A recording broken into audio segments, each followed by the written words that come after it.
राधे वृंदावनेश्वरी वृषभानुसुते देवी प्रणमामि हरिप्रिये वाञ्छाकल्पतरुभ्यश्च कृपा सिन्धुभ्य एव च पतितानां पावनेभ्यो वैष्णवेभ्यो नमो नमः। नमो विष्णुपादाय कृष्णपृष्ठाय भूतले श्रीमते भक्तिवेदांत स्वामिनिति नामिने नमस्ते सरस्वते देवे गौरवाणी प्रचारिणी निर्विशेष शून्यवादी पाश्चात्य देशतारिणी जय श्री कृष्ण चैतन्य प्रभु नित्यानंद श्री अद्वैत गदाधर श्रीवासादि गौर भक्तवृंद हरे Krishna Krishna Krishna Hare Hare Hare Ram Ram Ram Hare Hare. Hare Krishna.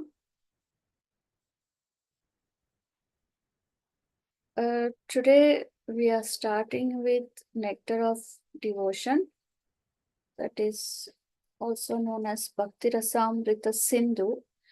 So we will go and discuss the preface, since it is too many pages over there and we may not be able to finish it up. So we will skip reading. I'm just going to summarize the main points from dedication, and yeah, I can share the dedication.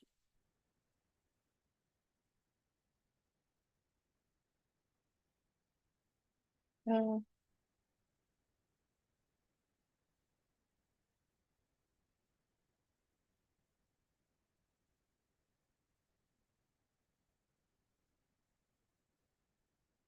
yeah, so we can pray to the 6 Goswamis, with whose mercy we are able to understand this subject matter of this book, Nectar of Devotion. So we will just recite this.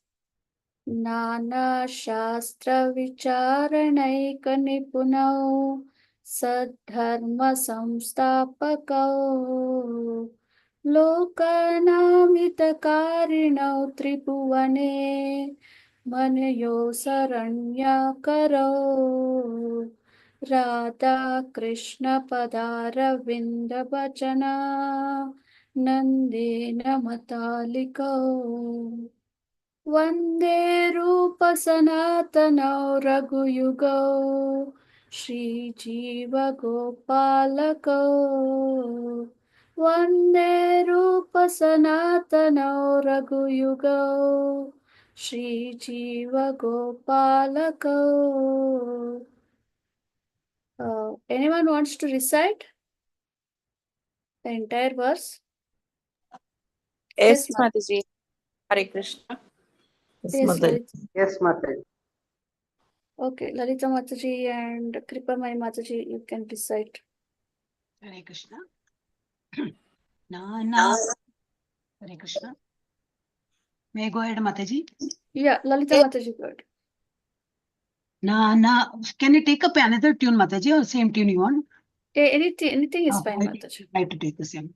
Nana Shastra Vicharanaika Nipuno Sadharma Samstapako Lokanam Hitakarino Tribhuvane Manyo Sharanyakaro Radha Krishna Padara Vinda Bhajanat Nandena Mattaliko Vande Rupa Sanatano Raghuyugo Shri Jiva Gopalako. Hare Krishna Mataji, thank you so much. Hare Krishna Mataji. Am I audible, Mataji? Yes. Am I audible, Yes. Mataji? Yes, Mataji. Okay. Thank you, Mataji. Hare Krishna. Nana Sastra Vicharanai Nipano Sa Dharma Samsthana Pako Lokana Hitakarino Tribhavane Manyo Saranyakaro Radha Krishna Padara Vinda Bhajani Nandane Matiliko Vande Rupa Sanadava Raghuyogo Sri Jiva Gopalako. Thank you, Mataji. Okay. Hare Krishna Mataji, can I recite? Okay, Mataji. Hare. नाना शास्त्र विचारणैक निपुणौ सद्धर्म संस्थापकौ लोकानां हितकारिणौ त्रिभुवने मान्यौ शरण्याकरौ राधा कृष्ण पदारविन्द भजना नन्दे नमत्तालिकौ वन्दे रूप सनातनौ रघुयुगौ श्रीजीव गोपालकौ. Thank you, Mataji. Hare Krishna. Thank you, Hare Krishna Mataji. Mataji. Hare Krishna Mataji. Mataji, you please little bit increase the font size, Mataji. Okay, Prabhu. Today, today I'm not going to share anything.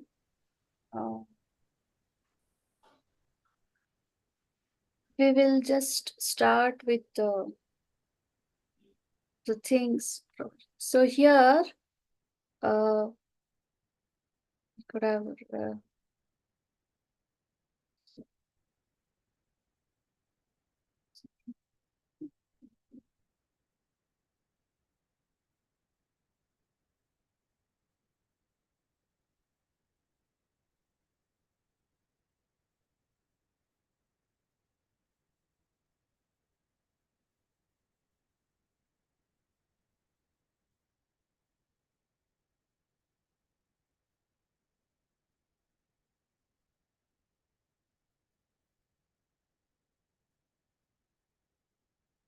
yes, Swati Mataji, you can recite the translation.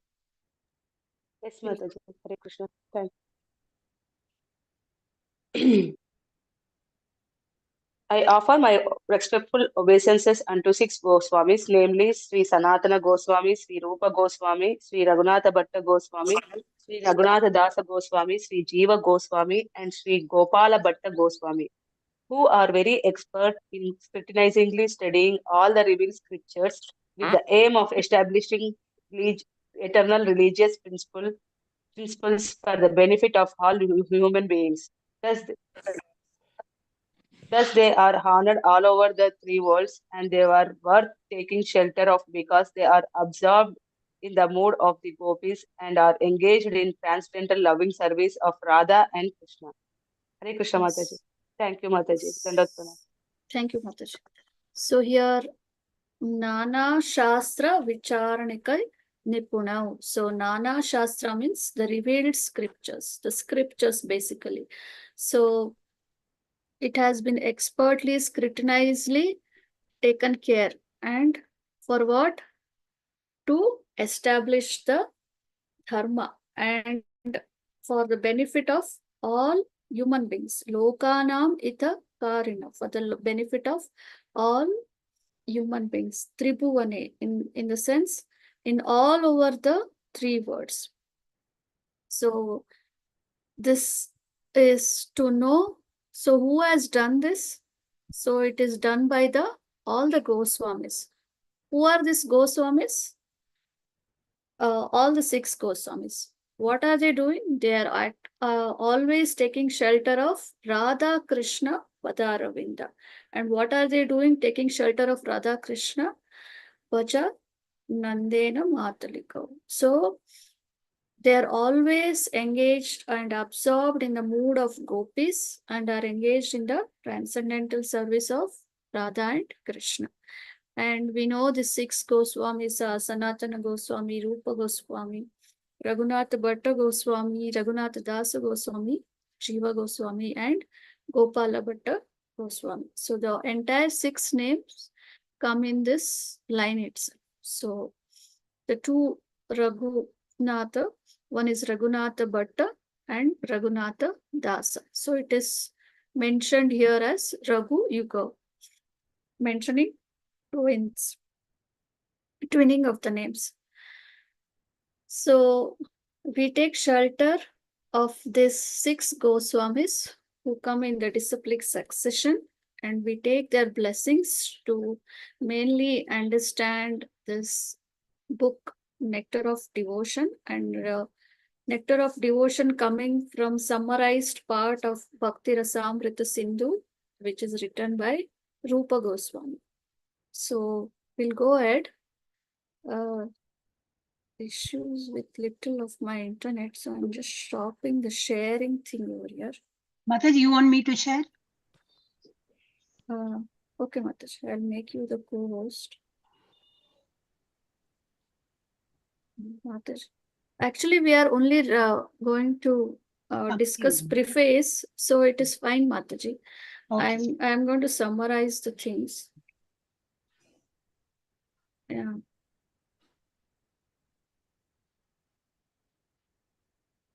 So here we know about Rupa Goswami. So basically, in the preface, it begins with, as I mentioned, that Nectar of Devotion is just a summarized study of Bhakti Rasamrita Sindhu, and this Bhakti Rasamrita Sindhu is written by Srila Rupa Goswami, and we know he is among the 6 Goswamis, and they are all direct disciples of Chaitanya Mahaprabhu. And so before they are called as Rupa Goswami, what was his name?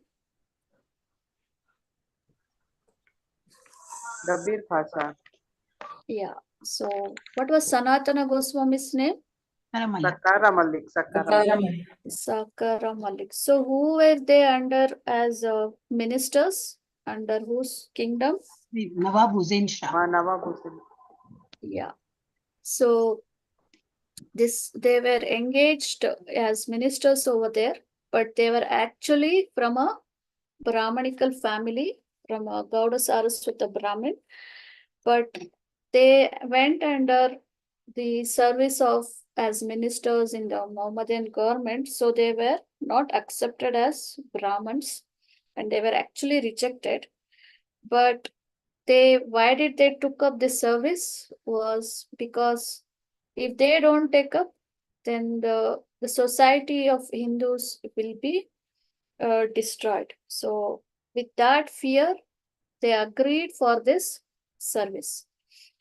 And the father of Rupa and Sanatan were actually praying to their lordships that they should come out of the service from Nawab Hussain Shah and practice along the devotional practices. So by the mercy of Chaitanya Mahaprabhu, he considering them as great personalities and considering them as his disciples, he gave them the name of Goswamis. So that is how they got the name as Rupa Goswami and Sanatana Goswami. And that is, Goswami is the highest position in the Sanatana Dharma. So, and we know this, whenever we recite the Mangala Charan also, we recite the Rupa Goswami prayer also. Sri Chaitanya Manobishtam Stapitam Yena Bhutale Swayam Rupa Kadamayam Dadati Swa Padantikam. So what are we playing here? That when will we get the mercy of Rupa Goswami, who has established this in this material world to fulfill the desire of Chaitanya Mahaprabhu. So we are actually praying to Rupa Goswami, and we are taking shelter under his lotus feet. So we come under Rupa Goswami as Rupa Anugas. And here we can understand one more point is that Lord Chaitanya Mahaprabhu is whoever is engaged in the service of the lordships, okay, even though they are not born in a family of a Brahmana, they are being considered as in a higher position. Why? Because they are serving the lordships. they are devotees. So they are higher than any caste or any creed. So that is the principle actually given in Bhagavad Gita and Bhagavatam also. So this principle of Chaitanya Mahaprabhu's movement in educating and elevating everyone to post of a Goswami, how to do that? That is the subject matter also of this book, Nectar of Devotion. So it is when Chaitanya Mahaprabhu meets Sanatana and Rupa Goswami, and then Rupa Goswami retires from his post and joins up Chaitanya Mahaprabhu. So that is where when he where does Chaitanya Mahaprabhu teaches Rupa Goswami for 10 days? Dashashwamedha Ghat. So that comes near the Prayagraj. So on the Dashaswamedha Ghat, the Lord instructs him for 10 days. So whatever the Lord has instructed, that comes in the that comes as part of things for Nectar of Devotion and other books also. So Prabhupada mentions that it is also being narrated in the teachings of Lord Chaitanya also. So here we can understand how these Goswamis were profound with the knowledge of these scriptures and their references from various other literatures. So here even Srinivas Acharya glorifies all these Goswamis because of their very elaborate and very expertise in all these scriptures and how they are strongly wanting to establish the Chaitanya Mahaprabhu's vision over here. So and we are actually fortunate that we are getting the to read the book of this Nectar of Devotion, which is actually presented by Rupa Goswami. So and devotees like us who are already engaged in Krishna consciousness, how we can become seriously engaged in devotional practices and how we can increase our devotional services and sincerely and seriously we can learn it from this book, Nectar of Devotion. So Prabhupada here mentions about 3 things. One is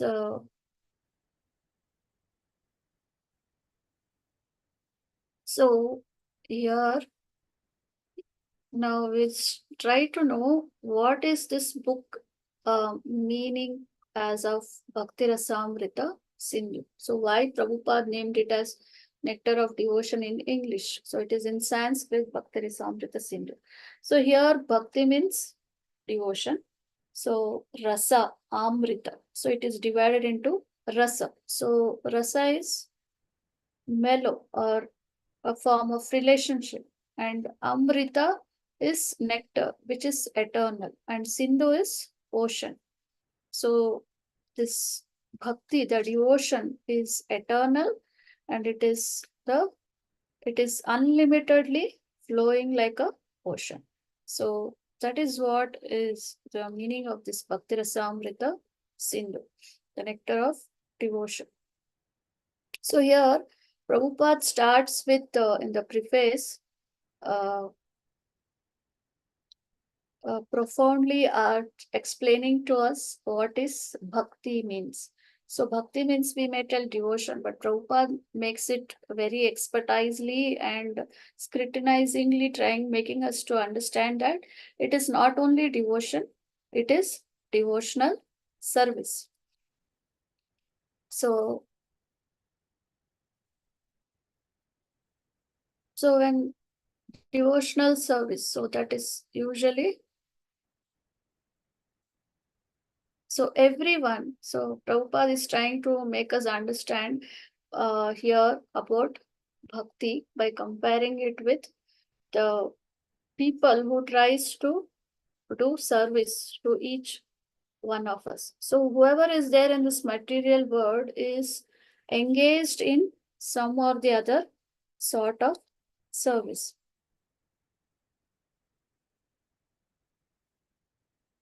So we as living beings will be rendering service to some or the other one. And each living entity will be loving someone. So this relationship and love in this material world is temporary. And Prabhupada mentions here by giving an example of 3 people over here. That is philanthropist and a countryman and a person who is working for, who is taking care of his wife and children, a family man. So all this family man, whoever is he works day and night to show affection, get affection from his wife and children. So he is doing some service of taking care of his wife and children. And a philanthropist. So philanthropist, what do you mean by philanthropist?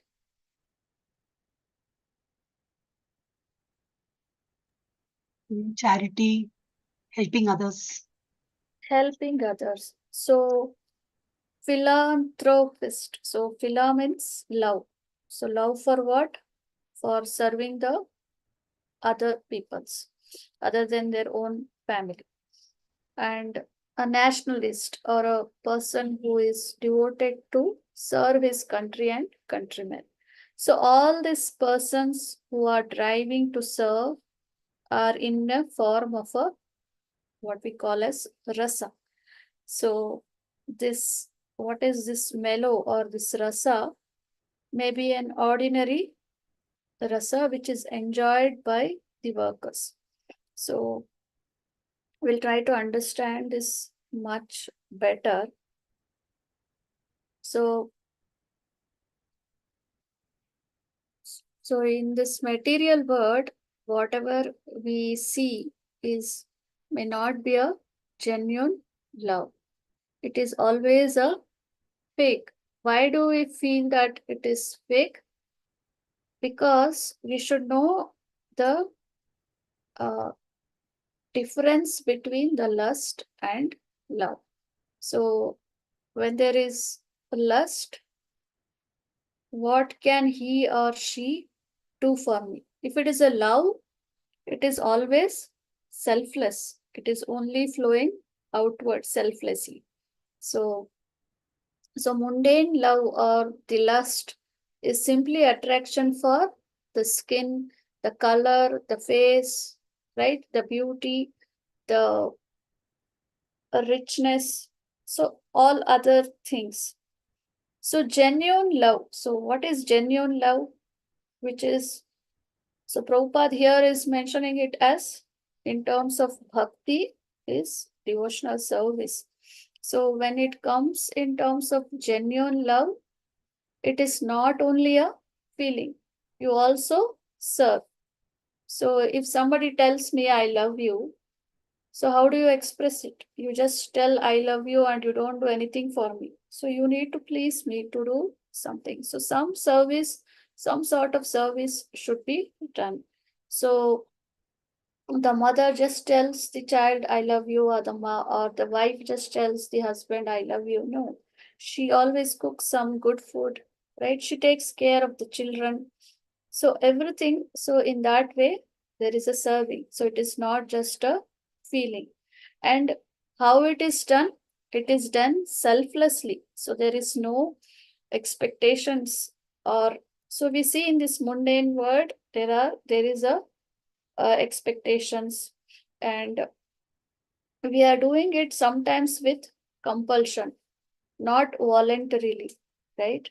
So genuine love means which is not only a feeling but done in a mood of serving, and it is done voluntarily and selflessly without expecting anything, without any selfish motives. So selflessly trying to please. So there are sacrifice and pain, but without any reservations as such. And as I mentioned, there is no expectation. So A genuine love means which is free from unrealistic expectations. And we are individually respecting the person. We are unconditionally loving that person in all the situations. For example, when Rama was sent to the forest, Sita was ready to go along with him. So in all situations, whatever conditions, whether you are kept as rich or poor or whatever condition it is, the love still remains the same. So unconditionally loving and tolerating, tolerance and shelter and taking shelter and pleasure to serve. So genuinely all these qualities will only be shown, the love can be shown only when it is genuinely, when we are trying to serve the Lord, or all these things when we are doing without any expectation. So that is a difference between genuine love and the materialistic point of love, like the mundane love, or the other point of love in material world is called as lust. So we have to understand here the difference between the mundane ras and bhakti ras. And we know that in this material world, right, as we discussed about philanthropist, countrymen, and the nationalist, so they are trying to do some kind of mellow or ras. It may be very sweet, but so it is understood that Prabhupada here also gives one more example of a worker who works day and night to experience some rasa. But it is, Prabhupada mentions it as sense gratification. Why? Because that does not long for a longer time, and he needs to keep on changing his enjoyment position. So how is that possible? So what he does, he is not satisfied by working the entire week for satisfying his family members, right? In order to satisfy his family members, he needs to work very hard. But he wants a change. So what he does? He goes out for a party on the weekend or a trip or enjoys with his family members. So that is how he tries to manage his enjoyment over there. So the changing of position is back and forth. And that is what we call it as bhoga tyaga. So there is sense enjoyment, and sometimes we don't do it. So there is renunciation. So, and this material world, this keeps on going in either in sense enjoyment or in renunciation.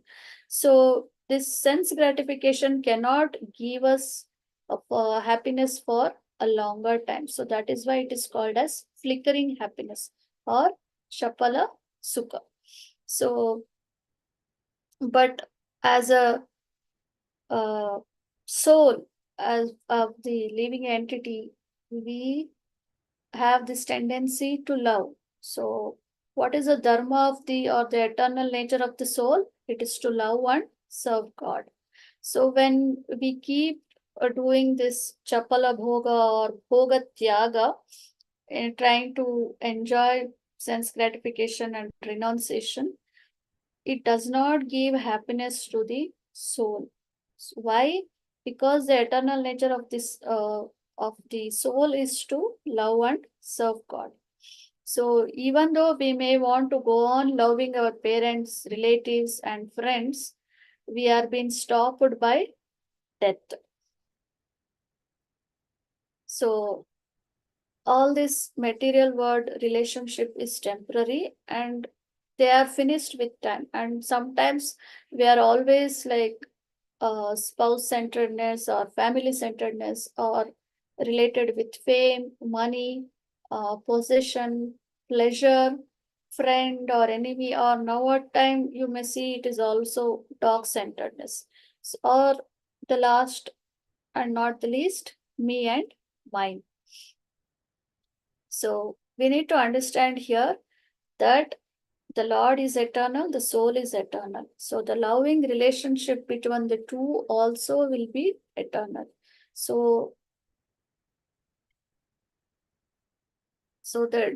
we can understand that if we want to know the true melos or the bhakti rasa. So what is bhakti rasa? We'll discuss that. So in the material world, it is always chapala sukha. It is flickering happiness. It will not long last. And we are always in bhoga thyaga only. Either sense enjoyment or renunciation.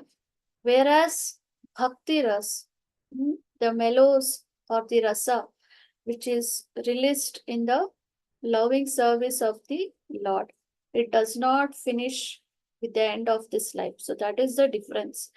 Whereas whatever love we try to get in this material world from all the living creatures around us, it may end up, but the bhakti ras is not going to end up with this life. It continues, and therefore it is called as Amrita, means eternal.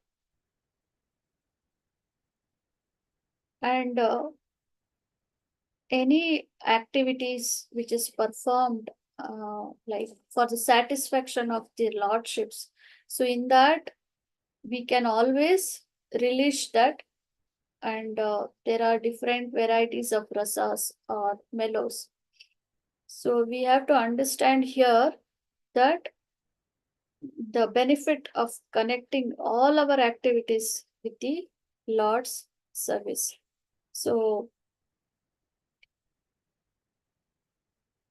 in that, when we keep Krishna in the center and we perform all our activities, so in that way, we are not bound to the work and its results. Moksha karma bandhane. And then we can also be become liberated, but that's not our goal. But yeah, that is the benefit. And then we can also come to Krishna and his abode.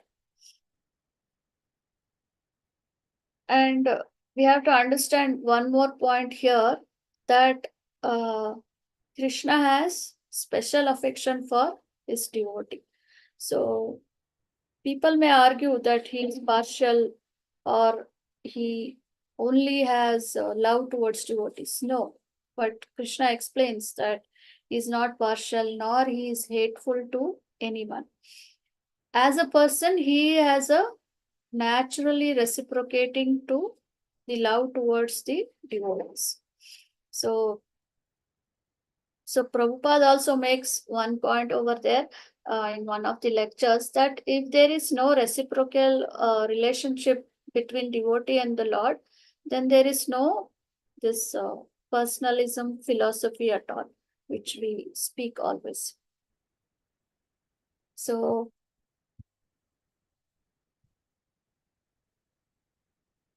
we spoke about the mundane love and love for God difference. So now we need to understand here one more point is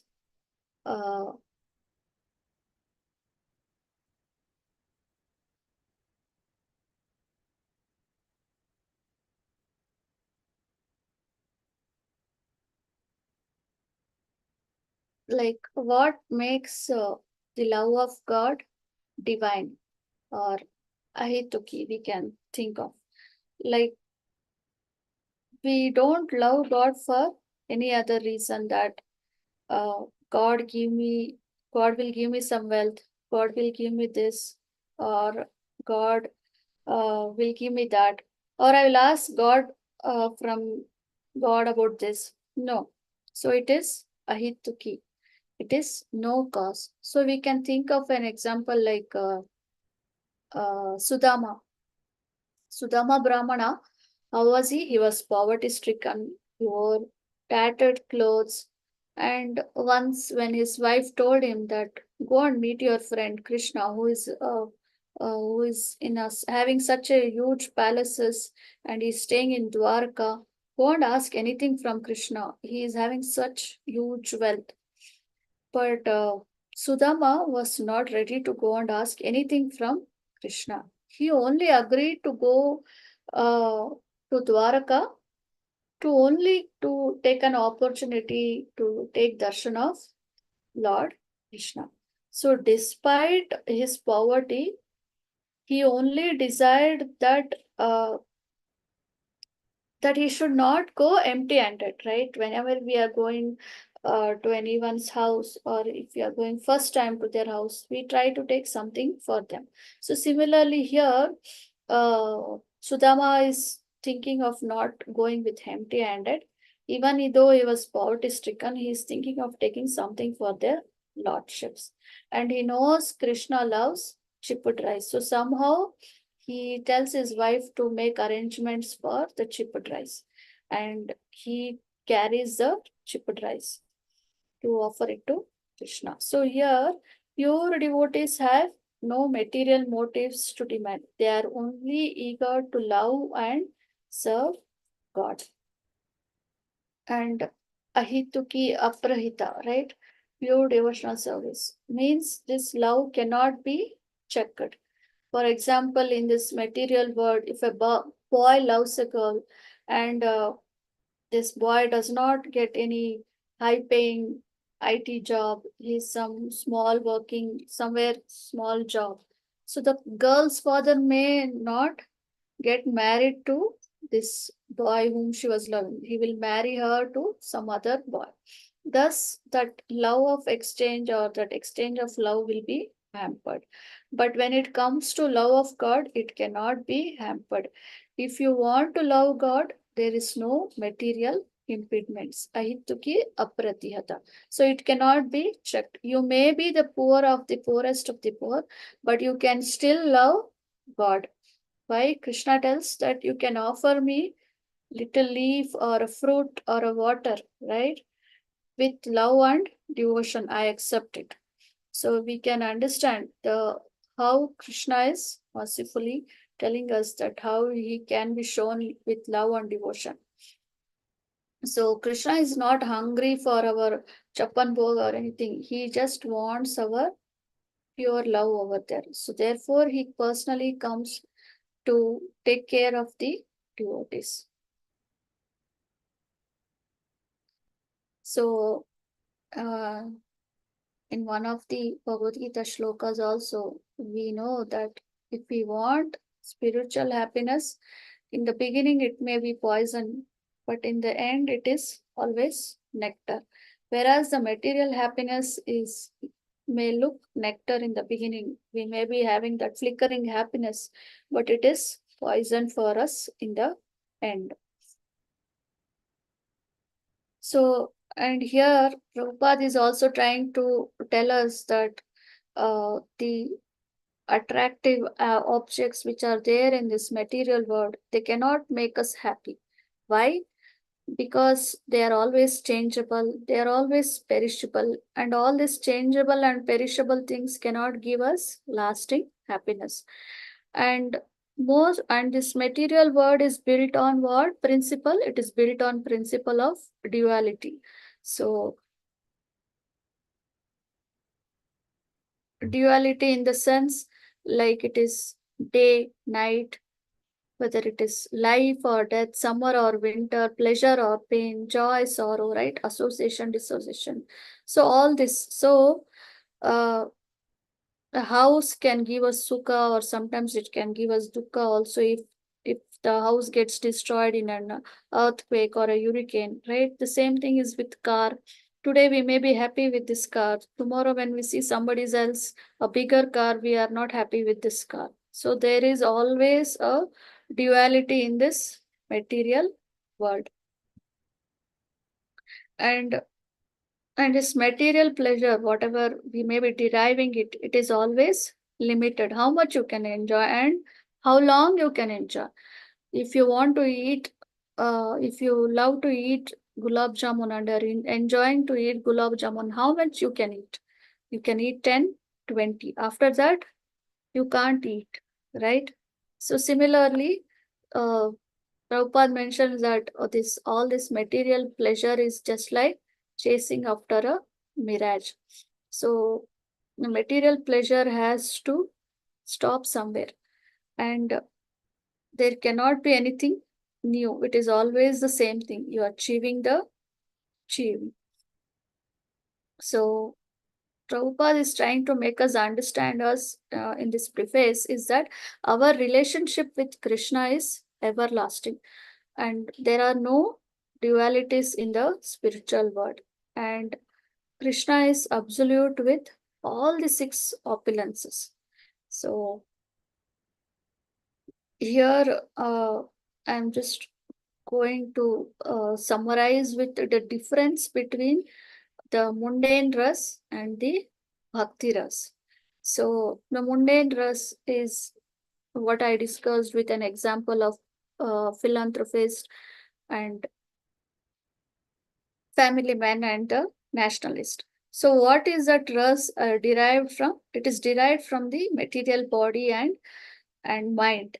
So all these material pleasures are achieved through this sensory pleasure, sense, mind, etc. So they are always pale and thin. And as I told, it is chapala sukha, so it is temporary and fading.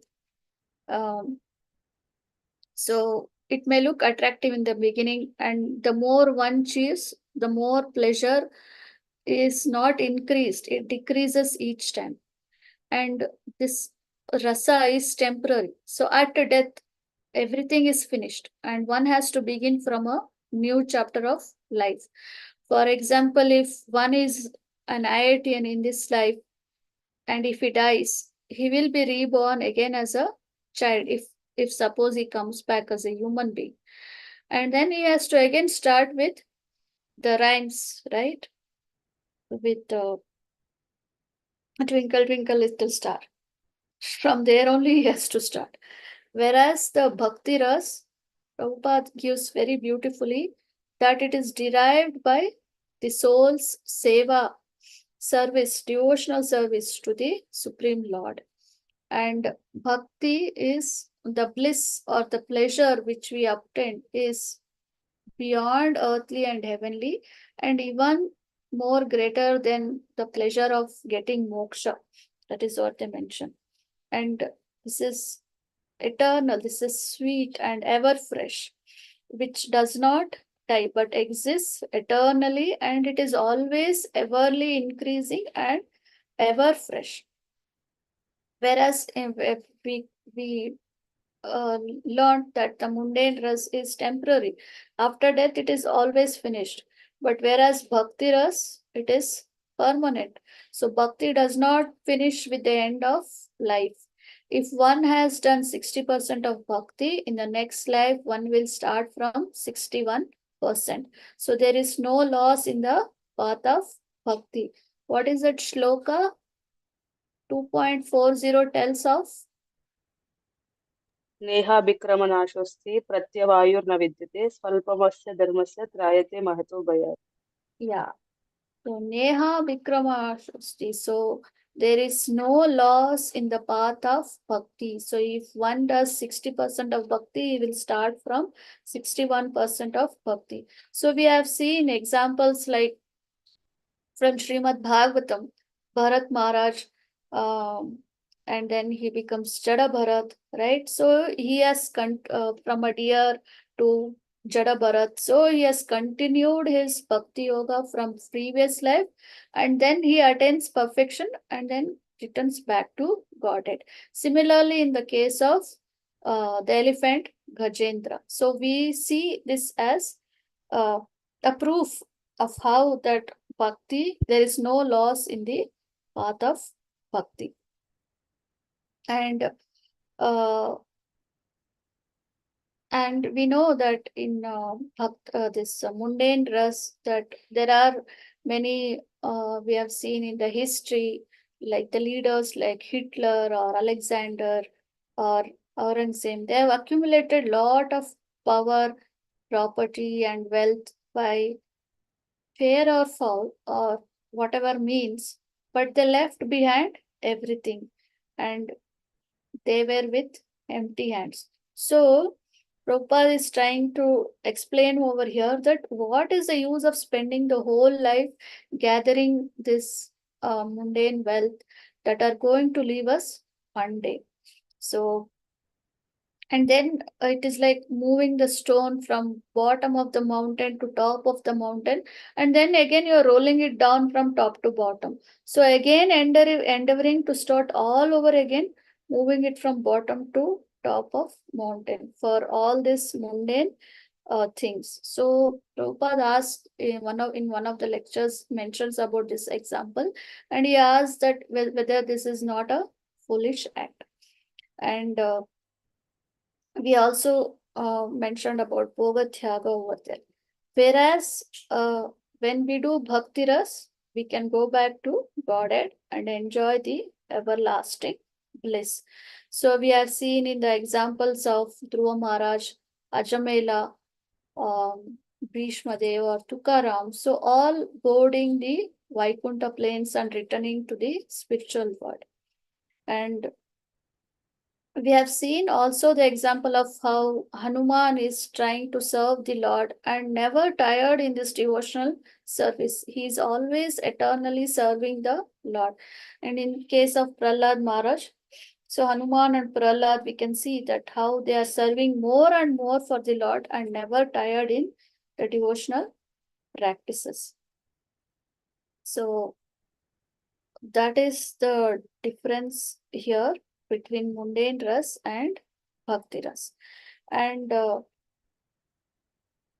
Prabhupada actually here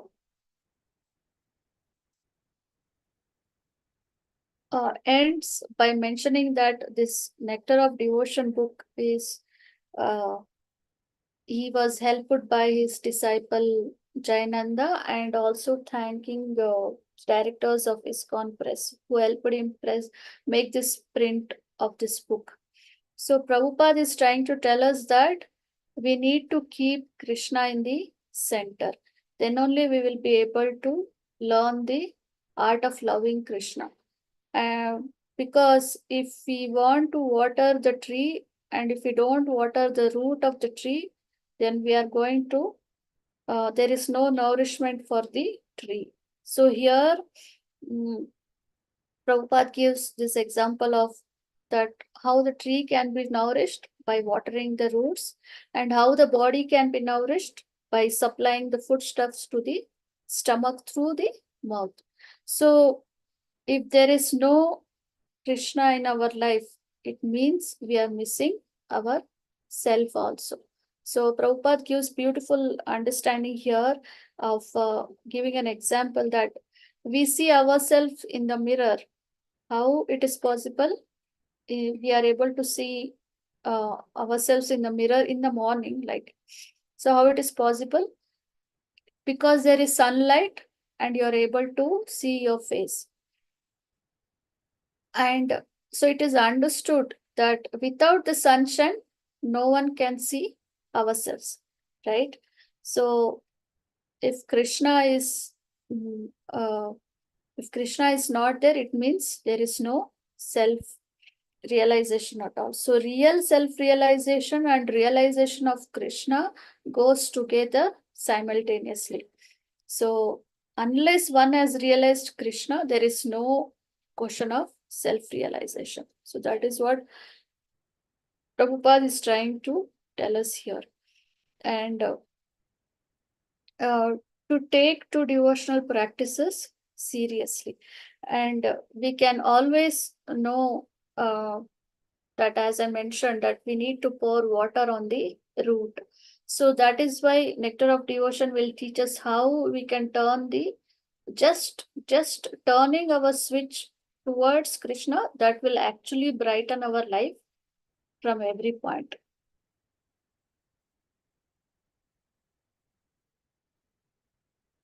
And Nectar of Devotion also speaks about, as we mentioned, about the love towards Krishna.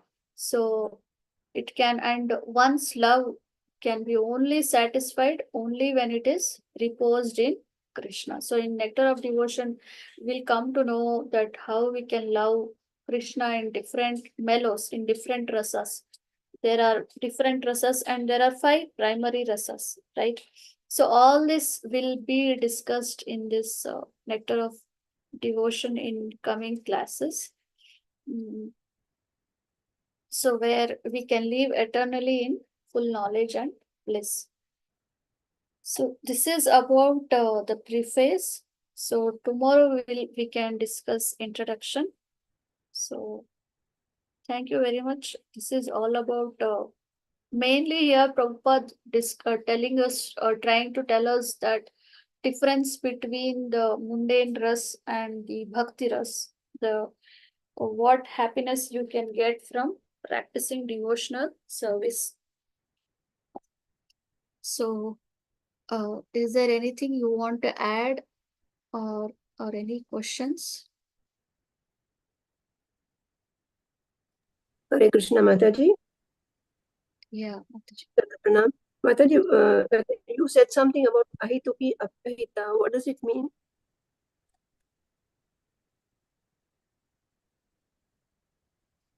Haribol? Hare Krishna, Mataji. Am I audible? Hare Krishna.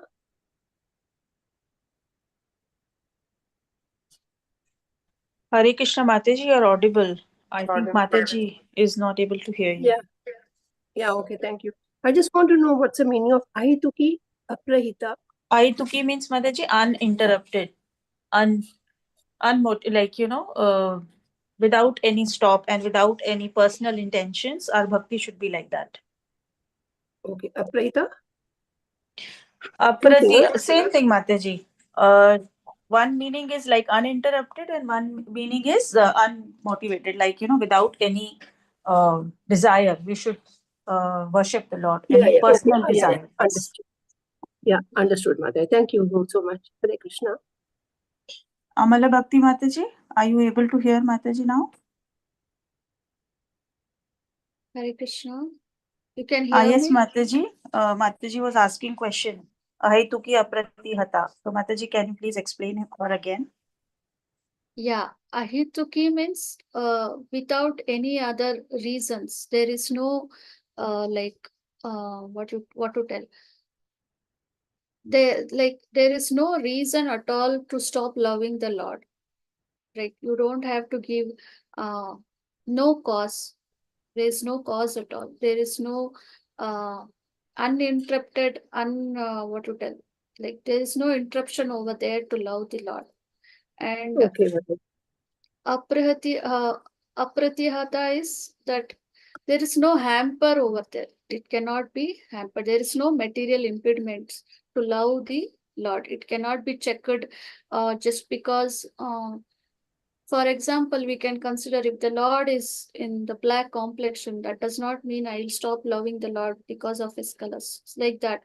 So there is no impediment to love the Lord. So in that way,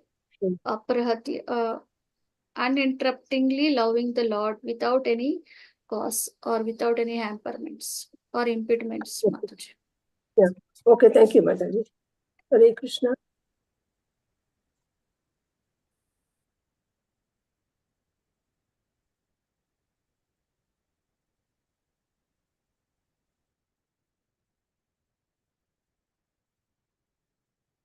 Oh, so it's 3 o'clock.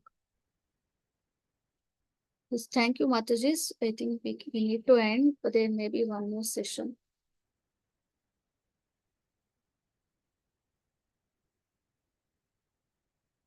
Hare Krishna. Thank you very much. Vancha kalpatrubhyascha kripa sindhubhyevacha patitanam pavanebhyo vaishnavebhyo namo Ananta Koti Vaishnava Vrinda ki jai. Prabhupada ki jai. Thank you, Mataji. Pranam. Thank you, Mataji. Hare Krishna. Pranam.